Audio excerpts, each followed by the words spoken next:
I live in a small town in northeastern Pennsylvania. It's surrounded by farms and endless forests. As a kid, I spent most of my time fishing for trout or building stick forts. Now, I have bonfires and deer hunt. So, as you can imagine, I'm outside most of the time. At this point, I know almost every paw print or call of the local animals, and I can identify it almost immediately. At the age of 13, I went over to hang in one of my friend's houses for his birthday party, mid-June, alongside another two guys. We used to hang out a lot, but after this incident happened, we broke apart and all went our own ways. Anyway, we were crazy, and imagining exploring abandoned places, finding paranormal spirits, as all the YouTubers did at the time. About 3 miles into the forest, there was this abandoned quarry. All of us were excited to explore it, so we got the birthday boy, his name is Aiden, to lie to his dad and say we were going for a walk through the woods. Aiden's dad said yes, but to not wander off too far, and to pay attention to the trees, due to the sheer number of mountain lion sightings in the area very recently. Many say they don't live here in Pennsylvania, said to be a boogeyman of sorts. But I've seen one with my own eyes. I can tell you for a fact, they're here, along with wolves. We geared up, all grabbing our phone and knives. Well, at the time, I didn't have a knife, but I borrowed one from the bigger guys. His name was Clayton, and he's a little out of shape, to put it nicely.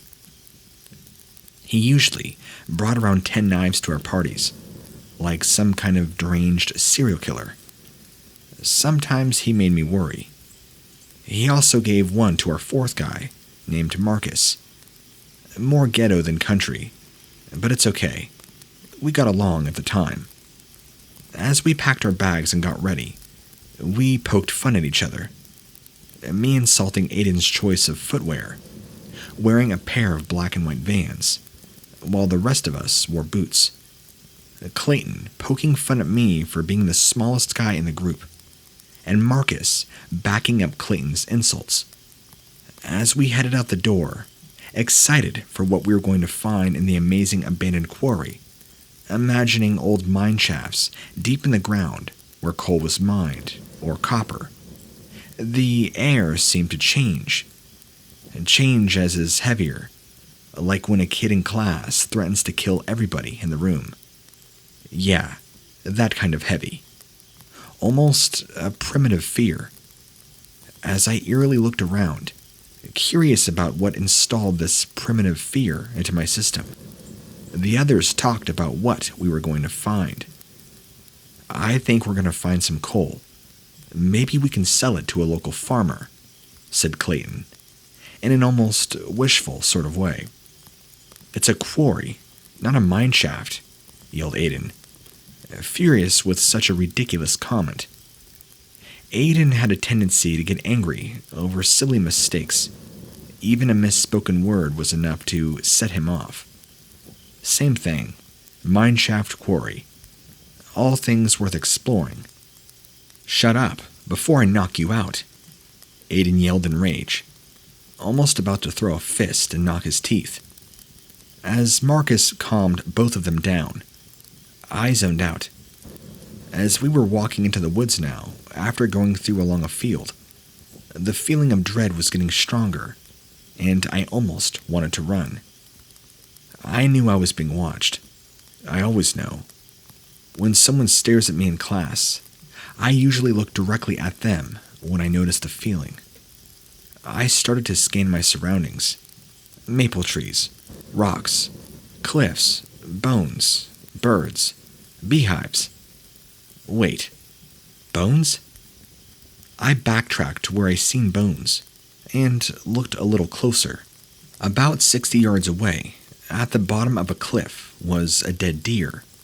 Fresh, blood still on its bones, flesh hanging from its skull. I imagined the thing that could have mutilated it so badly, and immediately thought of a 1,000-pound black bear with rabies, going rabid and crazy. Honestly, I wish it was just a bear. Hey, I'm talking to you.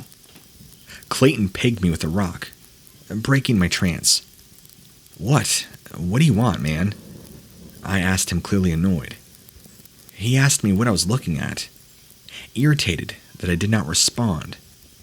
I told him nothing, and let's get going. We still have another 2.5 miles till we even reach the quarry. Nothing exciting happened as we climbed a large hill. I felt the air get heavier, and my primal fear clawing its way up my spine, as if about to dig itself out. Once we reached the top of the hill, there was a level part, still filled with maple and birch trees and some decent-sized rocks. There was barbed wire fencing that led to a clearing, freshly mowed like a field. Aiden commented, saying that was his property, and his neighbor probably was trespassing again. As we got to the fence, I noticed something red hanging from a fence. A rag, or a piece of clothing, covered in dried blood. Underneath it was a rusted old knife, with a saw blade on one side and a sharp edge on the other. Me and Marcus argued for a minute about who got the knife, and I gave in, let him have it. We crawled under the fence and walked through the field. Right now, we were only about a half-mile away from the quarry. I zoned out again as we walked. No one was talking about anything exciting anyway. I scanned my surroundings when my fear jumped, almost right out of me. I couldn't place it as I frantically looked around. Something bad, something evil was nearby. I could feel it. I could sense it in my spirit. I was at the back of the line, so nobody noticed my panic. I was scanning tree to tree, looking for something out of place. And when I got to a birch tree, roughly 25 yards away, I saw it. There was a large, lengthy gray hand wrapped around the tree. I could almost just about make out claws. Then I looked up a little bit above the hand, and I could just barely see the edge of a head. I looked at my friends, who got a little bit ahead of me, looked back at the tree, and the gray thing was gone. I ran to catch up with my friends, deciding to keep what I just saw quiet, so I'm not made fun of for the rest of the weekend. We finally started to see a clearing up ahead, with another barbed wire fence. We walked through a patch of thorn bushes, about as tall as me. It shredded our bare torsos as we took off our shirts and hung them from our shoulders. We crouched under the fence and finally made it to the quarry. Now, almost 50 years later, it was just some old cow pasture. We were a little bummed out, as we're hoping for the ultimate mine shaft experience. But we knew logically what we would find. There was this cool little part, though, where the rock was cut out, leaving a 10-foot drop below to the cow pasture. We went over there, screwed around on the cliff. It was roughly 100 yards away from the tree line, so we were a little far from the woods. There was a pallet with some perfectly cut out square rocks in it. We looked through them, fascinated by how precise they were. But in the end, we just left them. Aiden got the idea to take some Instagram pictures, and we got in a pose to take photos for all of our pages. Aiden. We all spun around, towards the woods, hearing Aiden's dad. But it was off, almost mechanical sounding. Startled by how quiet it was, like a loud whisper, but the woods were 100 yards away. My fear crawled its way into me, and I wanted to go home, knowing something was very, very wrong. Guys, we need to go, I stated. Walking towards the tree line, the others followed. My fear grew stronger and stronger. I scanned the field, then the cliff, then the trees. As I was walking, we were at the tree line, scrambling under the fence. Snap. A branch cracked not far from us. We all look. Marcus still under the fence. And we saw it.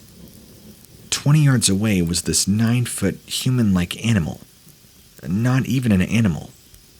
I mean, it stood on 2 legs like a human, but its gray, skinny arms ended at its knees, and its claws were as big as its hands. It was partially crouched, perching its elbows on its knees, staring at us with hot red eyes, teeth sticking out of its mouth like a piranha, with large canines like a wolf. Its teeth were an ugly yellow and blackish color, like they were rotting. There even appeared to be some bloodstains on the top row. We all stood terrified, frozen, staring at this abomination, this beast. Then, its eyes snapped onto mine. It made eye contact and twitched. In fear, I let out a gasp, and its eyes immediately perked up as it heard this, as if in pleasure. Then, it slowly stood up, breaking my trance. I then jumped into flight mode. "Run!" I screamed, making a dash for home. The field, only 50 yards away now. The creature let out an almost metallic, human, bear-like roar. Its scream filled me with fear, and I could sense the hatred in its veins. This monster was primal fear. We ran like crazy as it chased after us, dodging left and right, changing direction, tripping it up so it couldn't catch us. We dove under the barbed wire fence and kept running. I looked back to see it hurdle the fence like it was nothing, hot on our heels, running on all fours.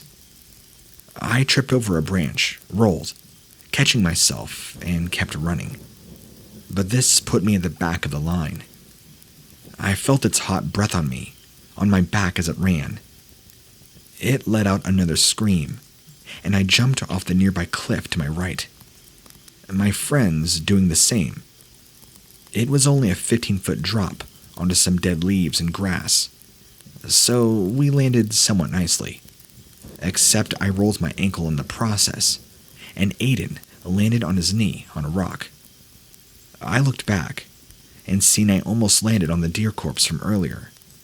That certainly gave me a spark of renewed energy, or adrenaline. The tree line was only 300 yards away, and we ran and ran. We heard it screeching, scrambling down the hill at full speed. We vaulted over rocks and slid under fallen trees, and this thing was right on us the whole time. Teeth bared, roaring in anger. I knew the only goal that this abomination had was to mutilate us, like that deer. We ran and ran. Then it roared again, this time sounding almost in defeat, like a lion failing to get a gazelle. We cleared the tree line and ran to the road. We turned back around to see where it was, and it stood in the tree line, just almost out of view, but still visible enough to see it. "Evan," it croaked, in a voice so unnatural and evil, almost like demons in the movies, but more metallic and robotic. I didn't even mention this before, but my name is Evan. My friends always call each other mean things, so we rarely ever said our real names. Instead of primal fear, this time I felt rage. I puffed out my chest, slammed my hands on my pecs. "Come at me," I screamed. A little unsettled by my primal outburst, this thing simply smiled, turned around, and disappeared. We all looked at each other, went back to the house. Aiden's dad didn't hear the scream, so we didn't have to explain anything. We went and hid in his room in silence. None of us really talked about it much, except for me. If I was to ask them now about it, they would probably say it was just a bear, and that we clearly overreacted. But I'm telling you, there was more to come to prove suspicions. at least me.